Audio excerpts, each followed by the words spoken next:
येशू ख्रिस्ताचा या जगात येण्याचा मुख्य उद्देश काय होता? तो या धर्तीवर का आला आणि तो पुन्हा काय येणार आहे?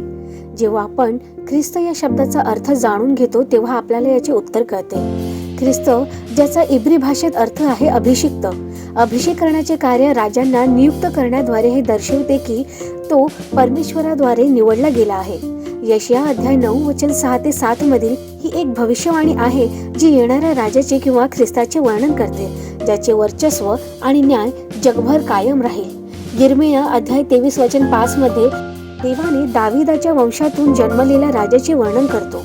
योहान अध्याय 4 वचन 25 ते 26 मध्ये जेव्हा येशू ख्रिस्त शोमरोनी स्त्री सोबत बोलतो, तो स्वतः पुष्टी करतो की तोच ख्रिस्त आहे ज्याचे येण्याचे भाकीत केले होते. आणि पिलाताच्या समोरही त्याने ख्रिस्त असल्याचा दावा केला होता, जसे आपण योहान अध्याय 18 वचन 36 व 37 मध्ये वाचतो.